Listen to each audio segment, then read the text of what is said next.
Our 1320 Kings insider and creator of the Kings Beat, James Ham, is here with us. James has got his suit on. James has got his LeBron James, I'm breaking the record tonight outfit on. We have outlined the misery that you have had covering this team all of these years, Hammer. I know you're a serious broadcast journalist, but we're not into the game of pretending like we're not a fan of the team. I know you're a fan of this team. How are you feeling headed into tonight's game? I'm excited to see how they come out and perform. Like, do they take advantage of the situation? Do they ride the wave of the crowd, or do they wilt a little bit? And this is a big game still in the standings. They still have an opportunity to get to number 2. They still have an opportunity to seal up number 3. Like, these are things that actually matter. So I think it's surprising that we're at this position right now with 8 games left. There's been a lot of times where this team hasn't officially been eliminated from the playoffs until 3 games, 4 games left in the season. But this one, with 8 games remaining, you have an opportunity to go in, and if you take care of business, or if other things happen for you, you're in. And so I think it's super exciting for the fans. I mean, I expect to see some tears in the crowd. I expect this to be a super emotional night. Pat Bevs and Willie Greens everywhere tonight. Yeah. Who's throwing their jersey into the stands? Who's it going to be? Man, Malik? I hope all of them. I don't think Malik's doing it. I think they're locked in on the playoff. I think, James, I think this means more for the fans than it does for the players. Yeah, because, we talked to Harrison Barnes today, and he said, they still have a goal of trying to get to 50. That's something that's the mark of a really good NBA team, is 50 wins. And they still have those other goals. And, sure, they'll celebrate it with the crowd, because they understand what it's been for a lot of these fans. But there's also, only a handful of them that have any of the baggage from this franchise. Your De'Aaron Foxes, your Rashawn Holmes, your Harrison Barnes. Once you get past that, is there anyone who really has all that baggage? And the answer is no, not really. You got 3 guys in the starting lineup that are new to the team this year. One that joined the team after they had already fired their coach last year in Sabonis. So, and the same with Trey Lyles. So basically, most of your rotation hasn't been through all of this. So I think it's a really good moment for, again, the fans. It's a really good moment for this team to celebrate an accomplishment that's been years and years and years in the making. But they got it right this time. And I think that's the biggest thing that people should be celebrating, that this is a start of something. It's not just a one-time thing. And that, they've found a way to get over the hump. Adam L in the chat says Keegan finally loses it and throws his jersey. that would be funny. That would be awesome. On a night that he probably breaks the rookie 3-point record. Yeah. Oh, that would be awesome. That would be hilarious. But I mean, the other point to that as well, and everything you said was correct, James. But that's not who these group of guys are. There's I half joking, who's throwing their jersey in the stands. I can't think of any of the guys that would do that. I can't think of any of the guys who would do that if they won an NBA championship, damn near. That's just not who they are. They're pretty reserved. They're pretty, like I said, Monk is a little excitable. TD is. Other than that, they're all closer to Keegan Murray than they are Pat Bev. Yeah, there's a workman-like trait to this team. They come in, they do their work, they take care of business, and they go home. And so I think it's to be applauded, because that isn't always the case. And I think they're so functional as a group. Each of them has their skill set. They stay in their lane. They understand their roles. They play to their strengths. All of them know that they're not very good defensively, as a whole, and they've got to get better as a team and all these things. But at the same time, there's just, there's something to a group that shows up each and every night. There's something to a group that doesn't lose 3 games for 4 months, 3 games in a row for 4 months straight. That's crazy that this team hasn't had any slippage from, start to finish. Actually, from 5 games into the season until now, they haven't had any catastrophic moments. They've avoided all drama. They've worked hard to stay on the court. They all get their lifts in together after games. This is a very, very like regimented, workmanlike squad, and that's why they are where they are. What do you think of the games over the weekend? Let's start with the fact is, as you noted, De'Aaron Fox is back tonight. Yep. Davion, I thought, played really well in both of those games. But what was your takeaway from the Friday, Saturday back-to-back in which they went 2-0? Yeah, I thought, first of all, to win without Fox in a close game against Phoenix was like super impressive. Mhm. And, Kevin Huerter just has been tremendous. Yeah, that's in the notes, and shame on us for not bringing up Kevin Huerter's performance over the weekend. And it's not just the scoring. What do you have? The first game he had 29 and 9 with like 5 assists, then 27 and 7. Like just going out there and getting it done, it has been really, really impressive.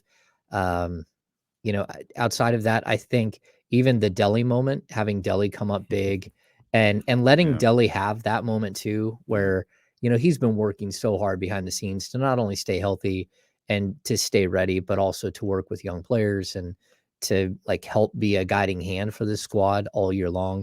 And we talked about the Terrence Davis moment from like a week and a half ago, where he just swapped seats on the plane and went and sat with Terrence and helped him walk through some of his stuff. Like these are moments that like all of this matters in the grand scheme of things.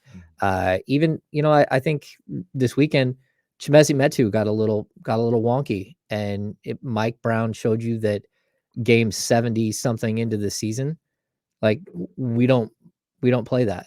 And he went to Rashawn Holmes, and you're like, okay, like, look, the standards that this team has set is something that he is not going to let go of.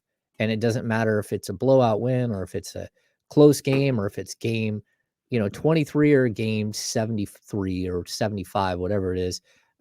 There's a standard that he demands that you live up to.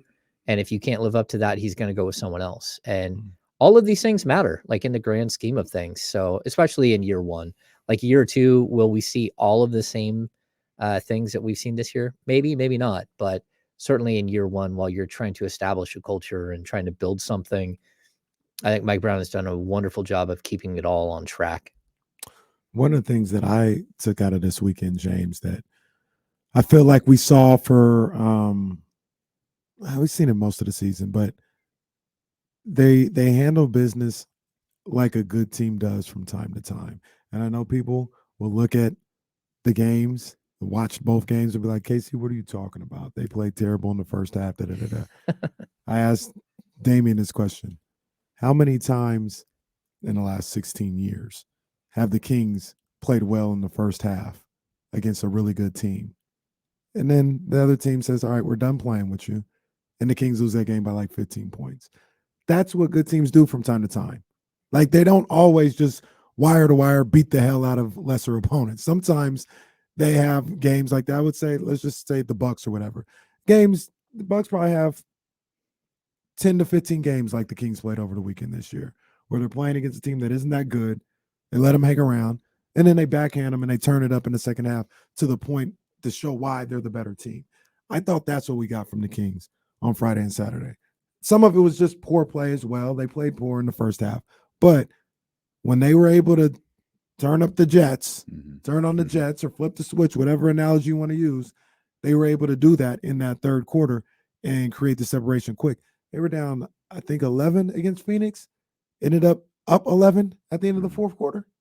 Like, that's one of the signs of a good team to me. They were down by as many as 14 in that one. I actually asked Mike Brown that exact question on Saturday night. I said, oh, no, he wasn't having it. No, I said, like, look, I've been here long enough to know that the mark of a bad team is that you get run over in the third quarter. And I said, we're starting to learn the mark of a good team is that you're able to make adjustments at halftime and come out and do something different than what you were doing in the first half. And it's kind of like it's a new thing for me because I'm always used to third quarter Kings where, it doesn't matter how good they are in the first half. They just get thumped in the third quarter. And he said, like, look, we're not doing anything crazy. I'm not giving like some crazy rah-rah speech every single halftime and drawing these guys in and doing something different. He's like, what I'm doing is I'm just being straightforward with them, telling them exactly what they're doing wrong and how they can fix it. and they're going out and actually fixing it. And a lot of times it's something as simple as just turning up the intensity. They're not switching their game plan. They're just coming out and playing better. And that's, again, a mark of a good team. It's a mark of a team that's still learning how to do that and, how to play a 48-minute game. But the fact that they can beat almost anyone in a 24-minute game, that's saying something. And that's what we've seen throughout this season, that it doesn't matter what the first 24 minutes look like. The second 24 minutes is pretty much all Kings all season long. Do you think these guys will be excited tonight? Like Mike Brown, Monty McNair, or is this just a step that they expected to take? Because we talked about this with the players. Yeah. They don't have the weight of this 16. They have it. They do have the weight of the 16 years, just in kind of a different way. Yeah, that's what they've been acting like for a long time. But again, I don't buy it, because when you take a job in Sacramento, you know right away that you're taking a huge risk in your career. Yeah. I mean, I could go through a list a mile long of players that, not just front office, but players, this was the last job they ever played in the league. That Sacramento it's an outpost. It's the place where if you don't turn it around here quickly, you're not going to be in the league. I mean, even go back to 2 years ago, the opening night roster. Yeah. How many? DeQuan Jeffries just got picked up for the rest of the season. Yeah, DeQuan. But Jabari Parker, Nemanja Bjelica's back in Europe. Glenn Robinson has never played again in the league. Willie's on the Vipers or something. I don't know. He wasn't part of that team, but like the year before. Yeah, I mean, this is like, for so many players, it's the last place you ever get a contract from. And so for anyone to come to Sacramento has been like, it's a risk. You're taking a big time risk in your career. Even for a general manager like Monty McNair going to get his first job, you always hear that line, it's one of 30 jobs in the world. There's only 30 of them. Yeah, but this is a tough one to take, because it's not like Vlade Divac is getting another general manager job. It's not like Pete D'Alessandro is getting another general manager job. Jeff Petrie, one of the great GMs of the last 40 years, didn't get another job after leaving Sacramento. So like, these are things that you have to think of. And like, I can't, outside of Michael Malone, there's not been another head coach to get a job after leaving Sacramento. They've got assistant jobs, but not a head job. And so, yeah, this is like, everyone should celebrate this, because that's the type of history you're up against. And if you're a coach or a GM or any one of these guys, like, again, Wes Wilcox, he had been a general manager somewhere else, but then he was doing TV. He was out of the league as far as like having a front office job, and like, he's made good. And it's a really cool sign for these guys. That's why I hope. Can I mention real quick, Casey? You're listening to Absolutely. D'Lo and Casey on KIFM West Sacramento 98.5 FM KRXQ HD2 Sacramento ESPN 1320. Always live on the free Odyssey app. Kenny Caraway, back to you. Okay, yeah, Bob. Yeah, gotta get the delay. Gotta get the delay. Gotta get the delay. But I was gonna say, that's why I do hope they have a little bit of we don't have to do Pat Bev or anything. And we talk about Pat Bev or whatever. That was also in the play-in, which was different than clinching it with 8 games left, right? But I do hope that there is some type of acknowledgement, some type of letting out some joy for these coaches and players, because what they accomplished this year is something that you absolutely deserve to celebrate. You absolutely deserve to drink a little wine after you accomplish this one. This is something that so many people have tried, so many people have failed, so many people have had reasons for their failing, some people have had excuses for their failing, and these guys got it done. I'd love to see Mike Brown and his coaching staff crack a smile a little bit. These players crack a smile, react to the fans if they're able to do that, and acknowledge the work that they've done, because they've deserved it. They earned it.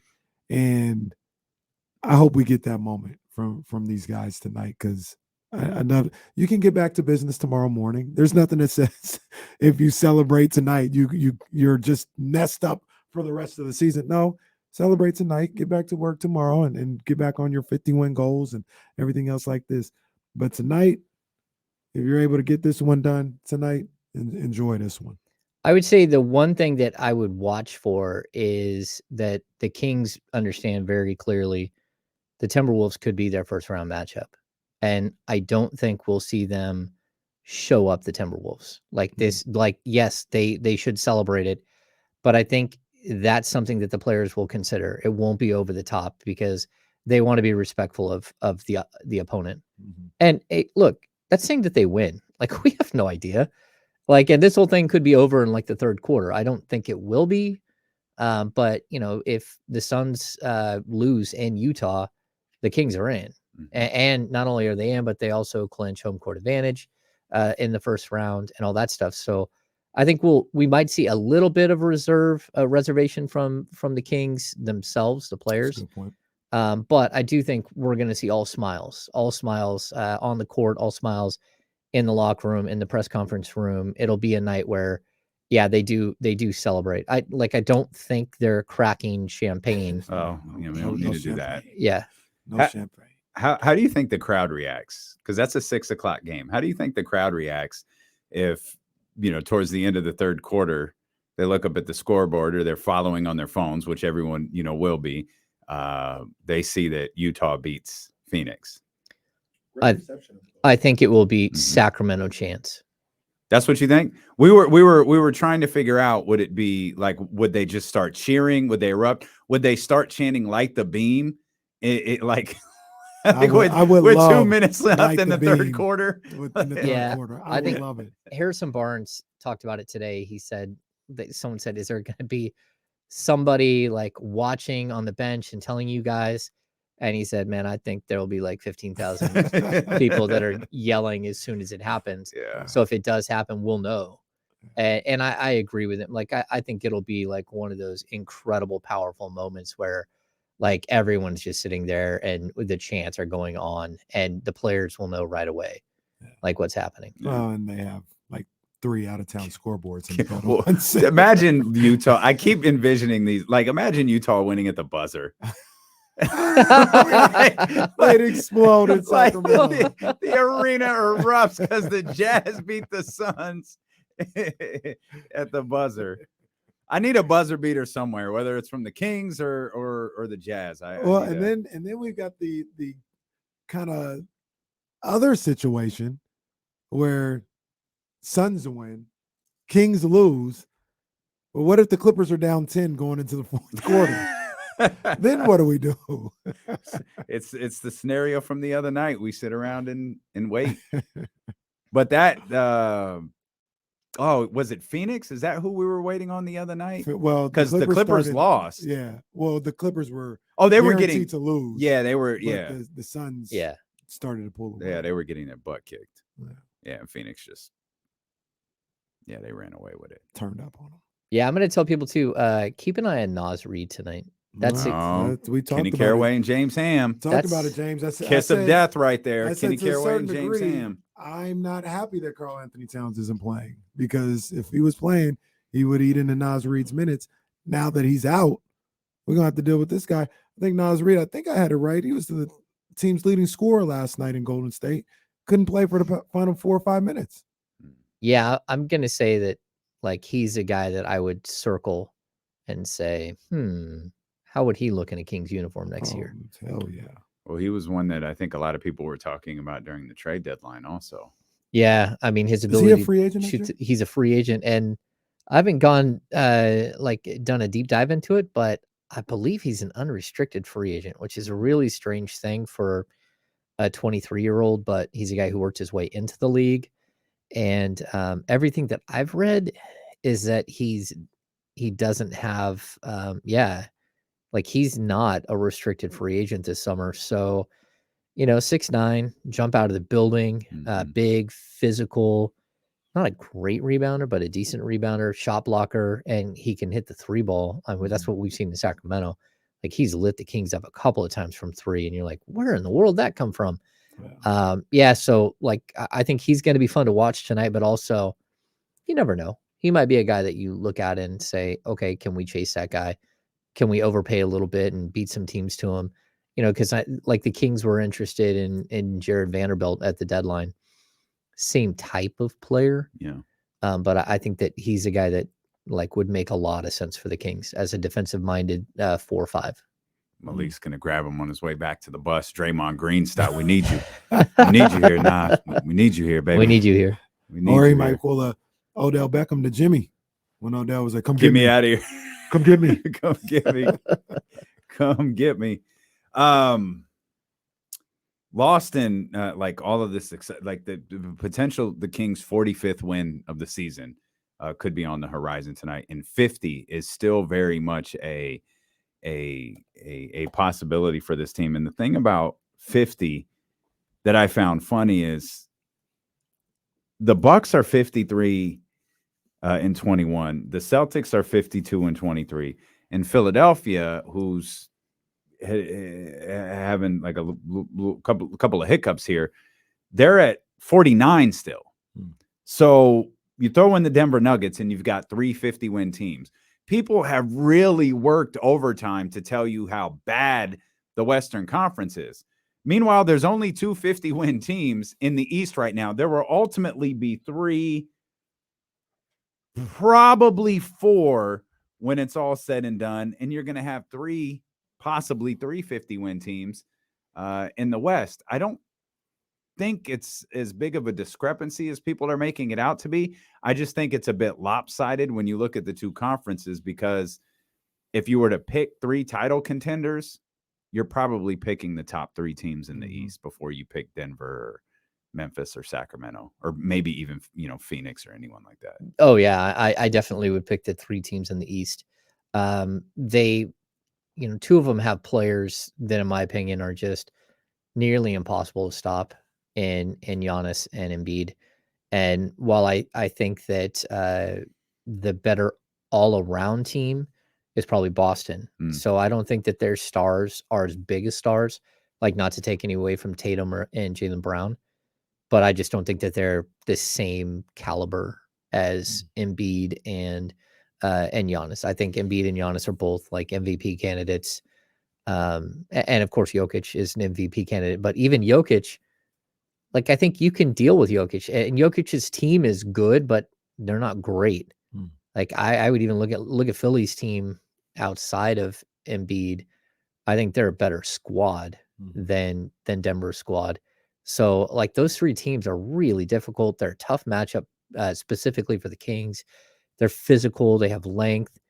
Something that the Kings really need to focus on this offseason is getting more physicality and more length. However that, whether it's through the draft or free agency or trades, you need to get bigger, stronger. And because that's what the East looks like. The Kings don't have anyone to slow down Giannis, and they don't, Sabonis can go out do the other 29 teams. Yeah.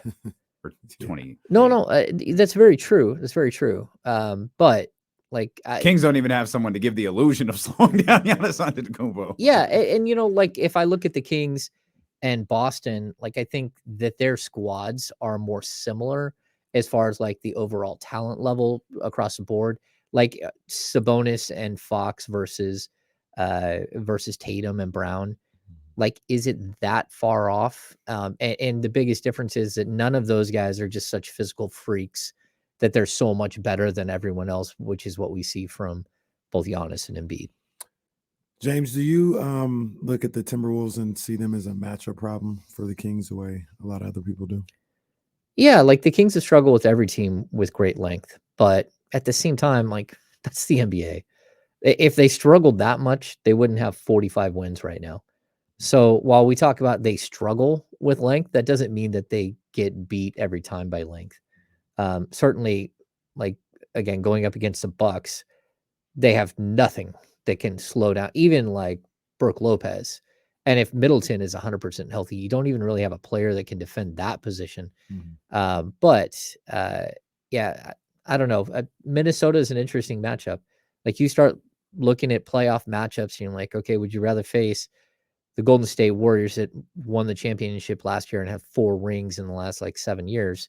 Would you rather face, the Clippers, who could put it together at any moment? We still see that although the Paul George situation is out there. Would you rather face the Suns and worry that KD's going to get healthy out of nowhere and then boom, here they are like a super team and can run through anyone? So like a team like Minnesota, it could be a first round matchup, but they're a team that you also, even if it is a bad matchup, you need to figure out how to make the matchup work for you as well. Because I guarantee you this, De'Aaron Fox is a bad matchup for every other team as well. Like no one has anyone to stop De'Aaron Fox. Yeah. And most teams don't have anyone that can slow down or stop Domantas Sabonis.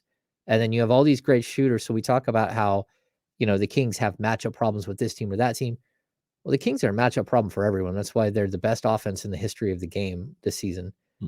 So, yeah, I'd say it's kind of one of those things where it's like, I would almost prefer inexperience to an experienced team, regardless of length, playing a long team versus playing an offensive juggernaut like the Warriors can be.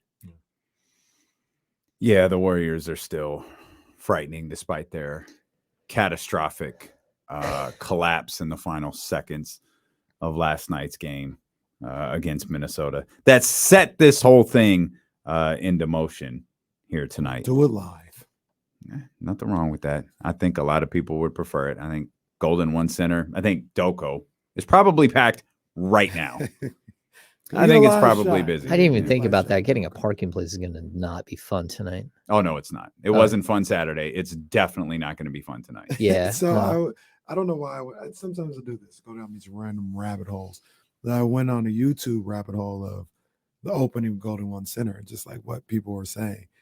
There were people that were very, very concerned and upset about what parking would look like. This is going to be ridiculous. It's going to ruin the city of Sacramento with the parking, and it's not the case at all.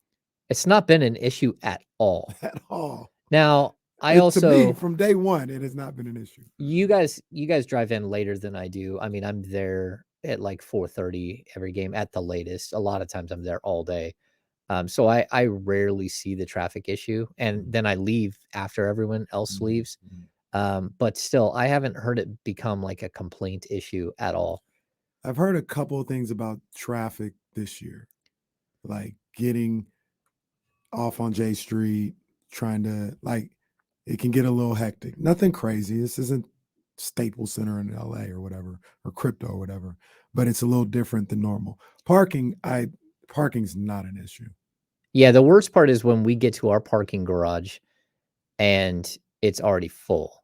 And then especially during the holidays with all the Christmas shoppers, and then you're stuck in the parking garage and you have to pay to leave the garage even though you didn't get a spot. Even get out in my 30 minutes. So yeah, you're driving around and around and around and around. You're like, oh my gosh, this is, and you're like cutting people off and and they know who you are. You're like, oh, sorry.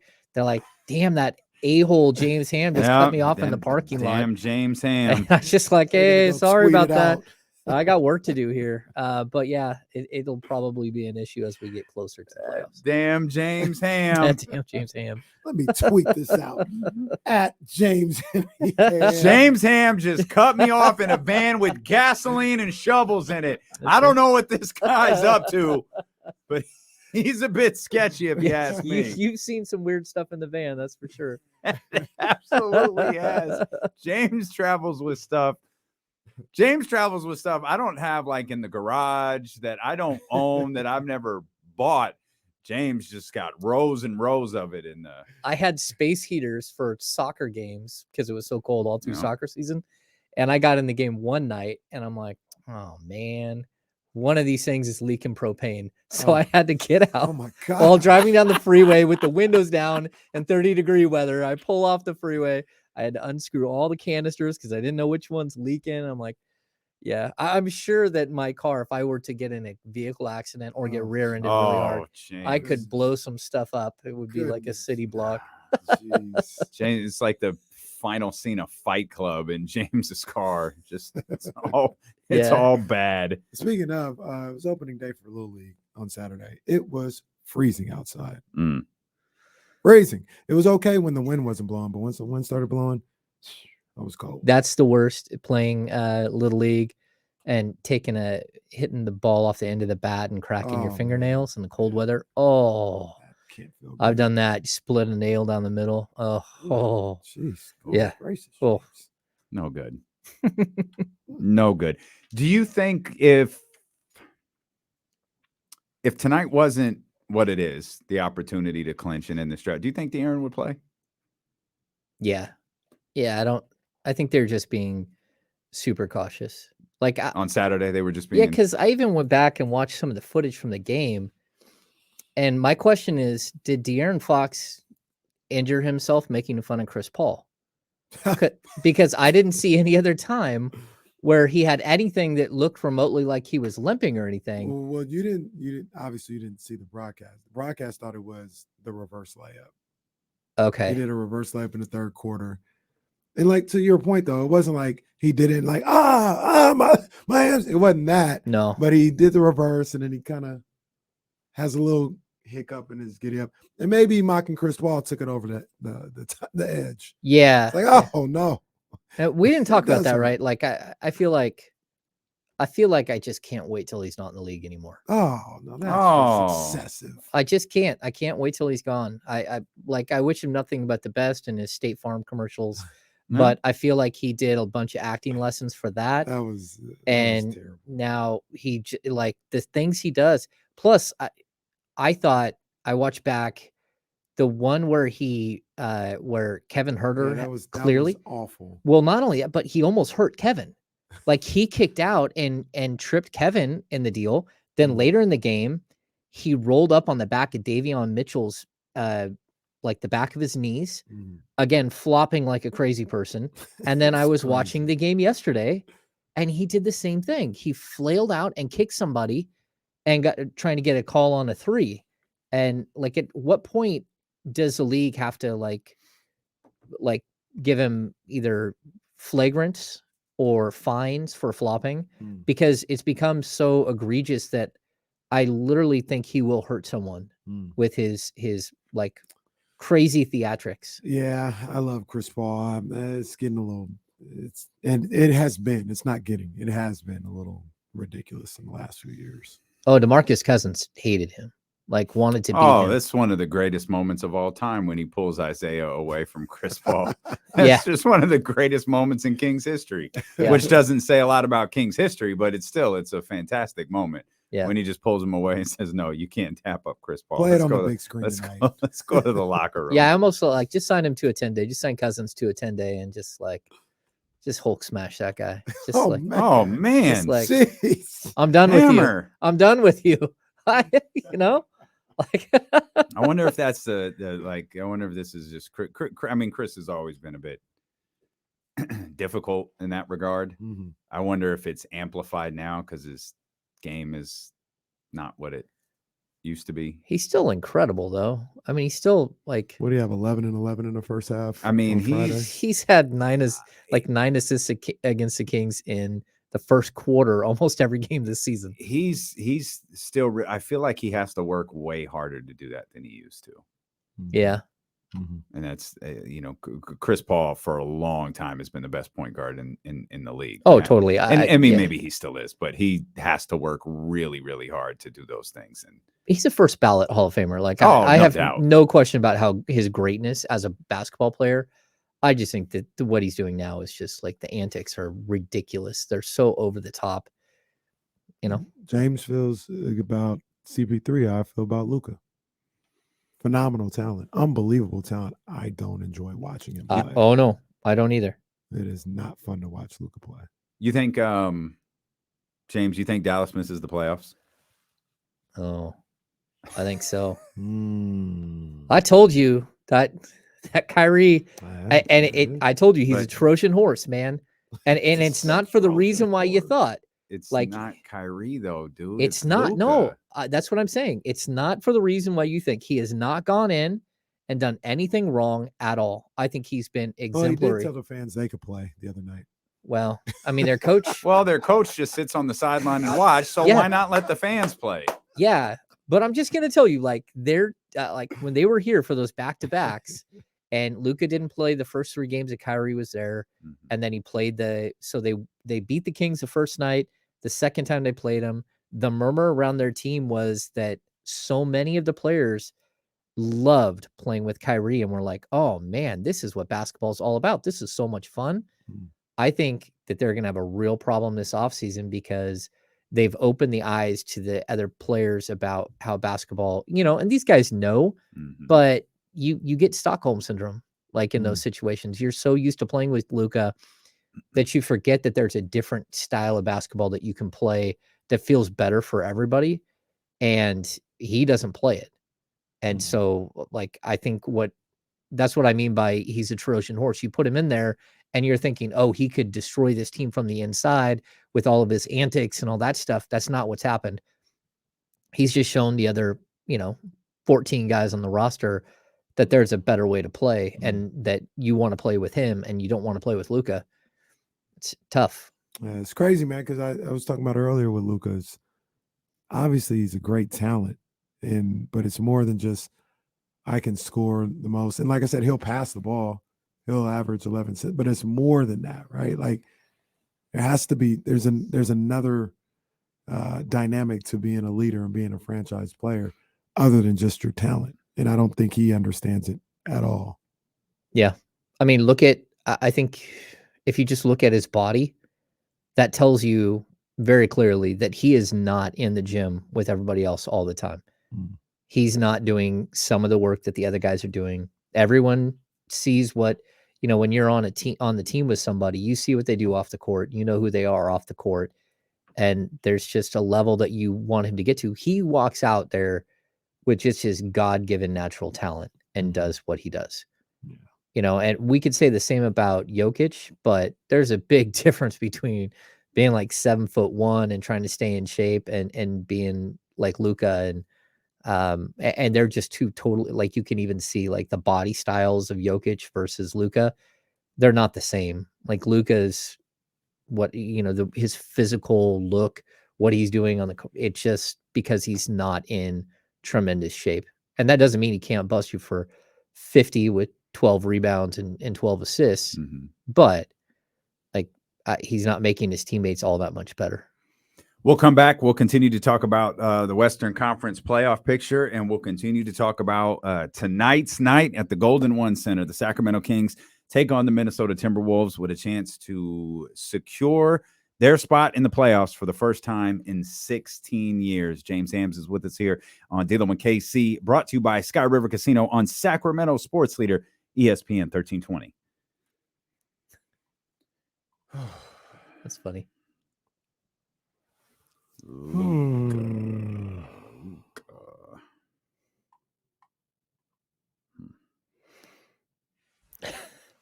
Yes, David. This is not the case, but I get it. Like watching Chris Paul, to me, like the gifts that he has, like he's incredible as a basketball player. It's just the trash that he brings to the game, which I don't respect at all. And I don't know how anyone else does. Like just watching those ridiculous moves. There's one thing to like be trickier than the opponent. If I were Mike Brown and I watched one of those crazy flops, I would have called for a challenge, and I would have demanded that the ref look at it for a flopping flagrant foul. So like just and put an end to it. Like that, there's no room for that at all. Yeah. And I would also send the league a tape. Yeah, send the league a tape of all of his stuff. It wasn't just that game. Like I watched it. He does it all the time. Yeah. Yeah. The game that they played. They played the next night, right? They play Philly. They played Philly, and he kicked somebody while flopping, and it was like, look, man, there's this rule that you're not allowed to slide under a shooter. Well, he kicked a defender coming in, and not only like was it an offensive foul, but it was more than an offensive foul. It was like, hey, that's not part of the game what he just did. Right. So yeah, I don't like that little stuff from Chris Paul. Don't like it at all. Yeah, he's a charming speed walker.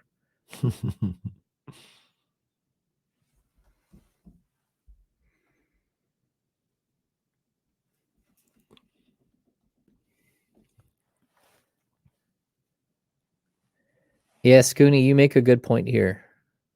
Where'd that go? Seems like the new rule for not allowing non-basketball moves has slowly gone away. Mhm. But there's a non-basketball move, which is realistically, it's the James Harden / Trae Young rule, where they just like get in front of you and stop. You know, they basically break check people in the middle of the court. That's the unnatural move. These aren't even unnatural moves. These are sideshow BS. That's my problem.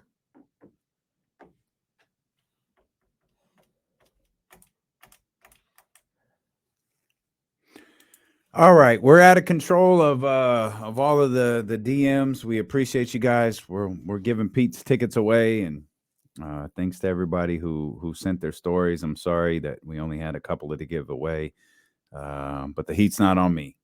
That's the beauty of this. We can fade the heat to somebody else, but we really appreciate you guys, and most of all, man, we appreciate Pete allowing people to be a part of this. Man, really very, nice. very, really very thoughtful. Very, very generous of him. People who don't know Pete Youngman, he's one of the best dudes you're ever going to run into.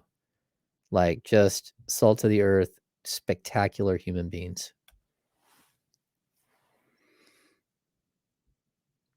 Absolutely. Absolutely. Shout out to everybody in here. Hit the thumbs up if you're one of the 472 people on YouTube. Hit the thumbs up. Subscribe as well. We appreciate you guys wherever you are. Shout out Twitch. Appreciate you representing for us today. Facebook. There ain't nobody on Facebook, is there? No. There's literally There ain't no one nobody on watching Facebook. Nobody. I do love the marketplace, though. Isn't that where you got your chair? That's where I got my chair. Have you potted? Yeah, you potted in it, right? How's it going? It's good. Comfy? Yeah. Yeah, I did the happy hour in it too, which is like 2.5 hours. Good stuff. That's a long happy hour. Somebody was saying, like, we need to hear some stories from Pete. Pete was on the happy hour one time, wasn't he? He was on the happy hour. Yeah. Got to be a premium subscriber. That's right. Those are the rules. Or as James says, them's are the rules. Them's are the rules.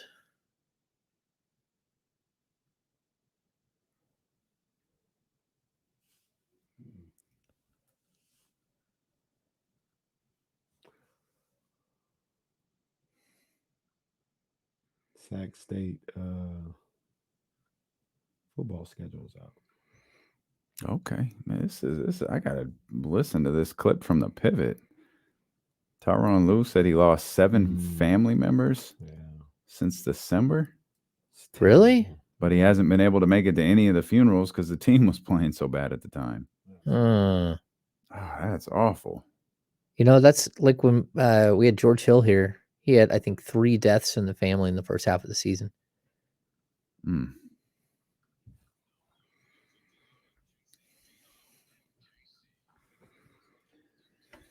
We're closing in on what we hope to be a big night at the Golden One Center as the Sacramento Kings take on the Minnesota Timberwolves. A variety of different scenarios that could happen for the Sacramento Kings to clinch their first playoff spot in the last 16 years. Of course, one of them involves the Utah Jazz and the Phoenix Suns, which tips at 6. So there is a scenario where the Sacramento Kings clinch before the game is over tonight. If Utah beats Phoenix, Sacramento has secured a playoff spot. There's also a scenario where the Kings clinch after the game, should they lose to the Minnesota Timberwolves and Los Angeles. The Clippers lose to anyone got that? They got the Bulls. The Bull. Oh, yeah, and the Bulls are playing good ball right now to beat the Lakers last night. Or yesterday. So there's a bunch of scenarios at play. Obviously, the one everyone is hoping for is the Sacramento Kings go out there and get a win against Minnesota. Let's get the dub. Just get the dub, baby. Be win number 45 on the season. That's crazy. Check that. Win number 46 on the season. We do have an updated injury report. Anthony Edwards is still questionable with a right ankle sprain. Noel, who is, I think, out, he is now questionable, and now Torian Prince is questionable with an illness. And we still have Towns. Towns is out, and Matt Ryan is out. Matt Ryan's been out. Oh, the basketball player. Leave that man alone. He ain't bothered you. Leave that man alone. He was almost your quarterback, I think. Oof. I think he was almost your quarterback.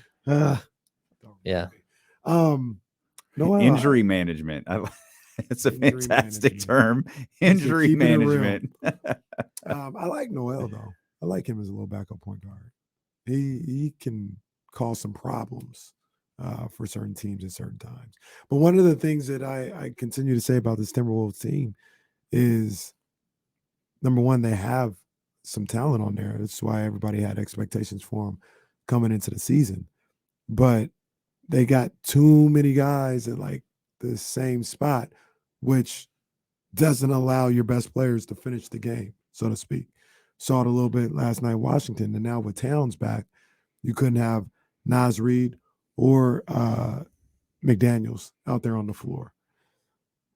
Those guys, well, Karl Anthony Towns is out tonight, so now you get back to that rotation that they had before, where you got McDaniels or Reid playing some extended minutes.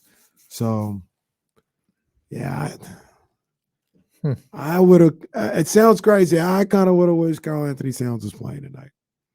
No, that's not crazy. I don't think once again, crazy. No indictment on him as a ball player. He's really good. I just don't like that whole team when they're all together. Yeah, they're talented. I mean, but you have to wonder, is the sum of the parts better than the sum of the whole type deal? Like, that's where I think like the Kings have really found something where, they all complement each other and make each other better, except for on the defensive end. But, that they all have this ability to make each other better. And a lot of teams just don't have that. And I think that the most interesting part about that is this is year one for the Kings. And to find that in year one, knowing that there's potential to get better and better and better, when it comes to chemistry and all that stuff, and they're already this good is really surprising. Because, I mean, again, if there's anything that you thought coming into the season, it's like, okay, they might have something, but you didn't think that they would be this good, this fluid, this have the number one rated offense of all time. I think the Timberwolves are a year away. People talk about what they could potentially be next year. I think they're going to have like a reckoning next year. Like, hey, so when are we going to acknowledge that the best player on this team isn't Karl Anthony Towns? And how is everybody going to deal with that when we shift our focus to Anthony Edwards and everything that he can do as a player? Because that dude is special. Yeah, well, I think one of the things they were able to do this year, just in my opinion, looking at it from the outside looking in, is they kind of figured, all right, well, we can live without Cat. We wouldn't want to. Like in an ideal world, I think if they wouldn't have messed it up by going to get Rudy Gobert, I would have had Ant and Cat, and they live together and they build. But they're not going to be able to do that because of the Gobert contract. Can't trade him for a while, if ever, and you got to deal with that. So they're probably looking at it as, how can we get better in the fastest way? Well, almost like the Kings and Tyrese Halliburton. Well, we love Cat. We think he's a great ball player, but we kind of shown that we can live without him. And why don't we turn what we could get for him in a trade into something that complements this team and Anthony Edwards a little better? And I think they might find themselves in that situation. I don't know if he can be traded this coming off season, if they have to wait, but when he's able to be traded, I think I agree with you. I think that's what they're going to have to. We looked this up once, and I don't remember what it said. Yeah, I think he could be traded. I think it's this offseason. I think the question before was traded this season. He couldn't be traded this season, but I think he could be traded in the offseason. Yeah, I'm pretty sure at this point he can be traded, but I don't know. I haven't done all the math. Is he? Yeah, I mean, I see where he signed his extension. Yeah, like I think that there's a handful of teams that we might see this from this offseason. They realize that the path that they're on doesn't make sense to them anymore, and they've got to reevaluate what they're thinking. And clearly Minnesota could be one of those guys. They could also be one of those teams that go, you know what? Cat was gone for so much time. Maybe if we let this team, Minnesota and New Orleans have a lot of built-in excuses. Yeah, exactly. But what about Atlanta with Trae Young? What about Dallas with Luka? Like, you have these other teams that, like, their excuses are starting to dry up. You just named the two most annoying players in the entire league. And it's a stunner that things aren't working out with their teams right now. Well, yeah, but I mean, look at what Atlanta's done, where they just locked up Bogdanovich for long term. So happy for Bogey. I am too, but they get also, that money, buddy. They have DeJounte, and then AJ Griffin is really good. Like, I've been really impressed with him. That team doesn't make any sense to me. Well, yeah, but that's It where I'm never like, has. if Trae isn't there, does that team, and you can go get something for Trae, does that make more sense? I don't know. Like, I think that there could be like some weird resets where the faces of the franchises are no longer the faces of the franchises, and there's no way to reconcile that without moving on from those players. And so we'll have to wait and see, but it wouldn't like stun me to see some big time shakeups around the league. Apologies, by the way, from D'Lo and KC to Harrison Barnes, who had 23 points on, I think, Friday, 18 on Saturday, and we haven't mentioned him one time. It's 342. Sorry. Haven't mentioned him one time. Harrison was the closer on Friday night. He was like putting things away. All of those free throws. Yeah. I sat down with Harrison today for a one-on-one that I'll have later in the week. Is he staying? I'm not telling you. I'm going to tease. Got to go to thekingsbeat.com to find out. Yeah. Harrison definitely told him. Yeah. You know what, though? I think I talked to him about, like, has it changed? Has your idea of what this was, you know, like for the last 4 years, has it changed this season? And he said, yeah, you know, just like everybody being on the same page has been something they've been waiting for. He even mentioned, you know, like, I'm here, like, we have a coach, and then the coach gets fired, and then, you know, you have a new coach, and then the GM gets fired, and then we've got a new GM, and then the coach gets fired, and then we have a second coach. And he just went through it. He's like, this is the first time that it feels like everybody is together. Everybody's on the same page. We all have an idea of what our plan is together. The communication from top to bottom has been excellent. And, you know, he's excited about the opportunity to sort of fulfill the promise that he took on when he got here to make the playoffs. And it's taken way longer than he thought. But, you know, this whole franchise has got lost along the way on a couple of weird tangents, and they're finally on the right path and moving forward together. Yeah. I mean, and you got to think somebody, not that Luke Walton or Dave Yeager didn't do a good job at all, but somebody like Mike Brown, his communication, his style, even I could imagine, I haven't talked to Harrison as much as you or other people, but I think Harrison appreciates that the level of discipline and holding the people accountable that Mike Brown brings to the table. You know, that's something that anybody that works as hard as Harrison should appreciate. And coming into the season, it hadn't been coached by Mike Brown in a head coach type of way. So he wasn't sure, you know, what to expect or what he'd be able to do. And seeing the way his team is ran now, I feel like that's something that somebody like Harrison can get behind moving forward. Like, this is how the team is. These are the expectations that every Mike Brown team is going to have, and he's going to hold them to it. And I can get behind that. No, I think so. Like, having accountability is huge, but when there's a lack of accountability overall within a franchise and the chaos that ensues because of that, it really does make things difficult. Like, winning almost becomes impossible when you go through all the changes that this franchise has gone through. Like, it has, unfortunately, it has not been about winning. It's been about just chaos and, you know, one person climbing over the other person, and like people getting in the way, and like all of that nonsense seems to have gone away this year, which is good. And for a guy like Harrison, like, he can respect that. Like, he can see like how smooth things are right now and how it should be run. But, you know, we're also talking about a guy who came into the league and went to the NBA finals in like year 1 and 2, like spectacular, and then goes 7 years without making the playoffs. And Warriors fans have really nice things to say Oh, about I his love finals Harrison, performance. Yeah, but I think it's Not something really. about like success is fleeting, and you need to embrace it. And you also need to talk to young players about this, about how you can have success early in your career, and then you can basically not have it ever again. Yeah. Mhm. And you can go chase it at the end of the day and still come up empty in the end. You get to 32, 33, and you start taking these league minimum deals to go play for a winner. It doesn't guarantee anything. Hmm. Like, sure, it worked out for Otto Porter last year. He wins a ring, but it doesn't always work out for players. And that's something that I think like Harrison uniquely knows, that like the NBA is a tough business, and it doesn't take just one injury, or it usually takes a systemic failure to come up with 16 consecutive losing seasons. Hmm. And so it's really difficult for one person to turn things around. And that's why I think everyone will tell you it's not just Mike Brown. It's the team they put together. It's everything from top to bottom: training staff, general manager, assistant general manager, scouting, whatever it is. Like, all of them have worked together to come up with something that has worked. And it just hasn't happened for a long time here in Sacramento. I wonder how Vivek feels today. This has got to be a weight off of his shoulders too.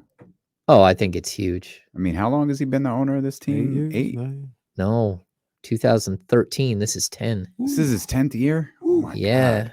because he got the Ben Wow. McLemore draft, right? Oh, damn. No, I damn. didn't know that's what we referred to it as. But man, Ben McLemore gets his. There's the LeBron James draft. There's the Ben McLemore draft.